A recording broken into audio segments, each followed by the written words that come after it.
সরকারি কোনো গাড়ি থাকলে আমরা দেখি যে এটা একবার যদি নষ্ট হয়, একটা টিউবওয়েলেরও যদি একটা নাট খুলে যায়, সে নাটটা আর কেউ লাগাতে চায় না, ওই টিউবওয়েলটা শেষই হয়ে যায়। অতএব সরকারি স্থাপনার উপরে কারোর নজর কিন্তু খুব কম পড়ে।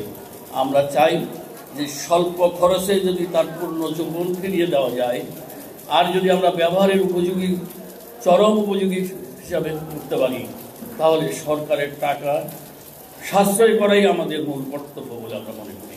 আমরা সেই কাজটি আমরা করে গেছি, শুধুমাত্র আশুগঞ্জ না, এরপরে আমরা চিটাগাং শুরু করেছি, তারপরে আমরা নারায়ণগঞ্জ করব, তারপরে মংলা করব। আজকে মাননীয় প্রধানমন্ত্রী জননেত্রী শেখ হাসিনা আছে বলেই, জাতির পিতা বঙ্গবন্ধুর কন্যা জননেত্রী আছে বলেই আমাদের দেশ উন্নয়নের চরম শিখরে উঠেছে। যারা নিন্দা করত পদ্মা সেতু দিয়ে কী হবে, এখন পদ্মা সেতু লাভজনক। মেট্রো রেল দিয়ে কী হবে, এটা টাকা মারার জায়গা করেছে। অথচ মেট্রো রেল আজ মানুষের এটা শখের জিনিস নয়, প্রয়োজনের জিনিস, এবং মানুষের ভিড়েই মেট্রো রেলে চড়া যায় না, এত মানুষ সরকারের ইনকাম হয়েছে।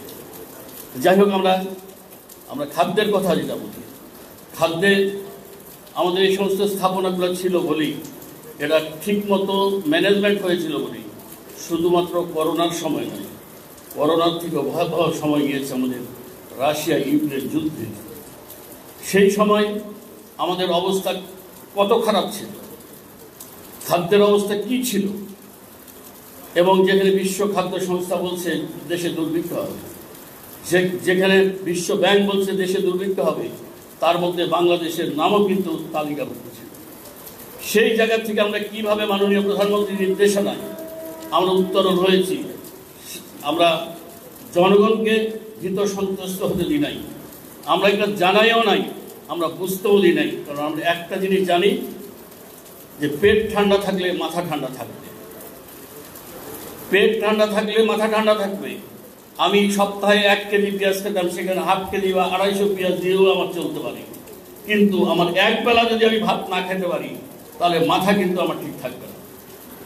বাংলাদেশ যখন 7 কোটি মানুষ ছিল, তখন কিন্তু মানুষ বাসি ভাত খেয়েও দিন গেছে, রুটি খেতে হয়েছে সেই গন্ধওয়ালা আটা দিয়ে।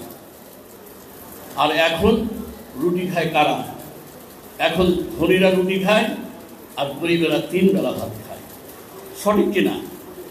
কারণ ধনীরা রুটি খায় এই জন্য ডায়াবেটিসের ভয়ে, আর গরিবেরা ভাত খায় শক্তির জন্য। তবে দুঃখের বিষয়, আমরা সেই চাউলে পুষ্টি রাখতেছি না, আমরা পালিশ করে করে চাউলের পুষ্টি শেষ করে ফেলছি। আমাদের সেখান থেকেও ফিরে আসতে হবে। আমাদের 5 ছাটি চাউলের থেকে এখন 2 ছাটি চাউলের খাওয়ার অভ্যাস করতে হবে। তাহলে আমাদের যেমন সাশ্রয় হবে, আমাদের উৎপাদন বেশি হবে, চাউলের দামও কম হবে, এবং আমরা পুষ্টিও পাবো। আজকে আমরা এখন খাদ্যের জন্য আমাদের সমস্যা নাই, এখন পুষ্টির সমস্যা হয়ে গেছে, নিরাপদ খাদ্যের সমস্যা হয়েছে, আমাদের খাদ্যের ভেজালের সমস্যা হয়েছে। আমরা এই নিরাপদ খাদ্য যেন পেতে পারি, আমরা সেই দিকেই লক্ষ্য রাখবো। ভেজাল যেন কেউ না দেয়, সেই দিকে লক্ষ্য রাখবো। আর আমরা পুষ্টি দিয়ে যেন মানুষকে সেই পুষ্টিবান বা সবল রাখতে পারি। স্মার্ট বাংলাদেশ গড়তে হলে সবল মানুষের দরকার, মেধাবী ছাত্রের দরকার, মেধাবী সন্তানের দরকার।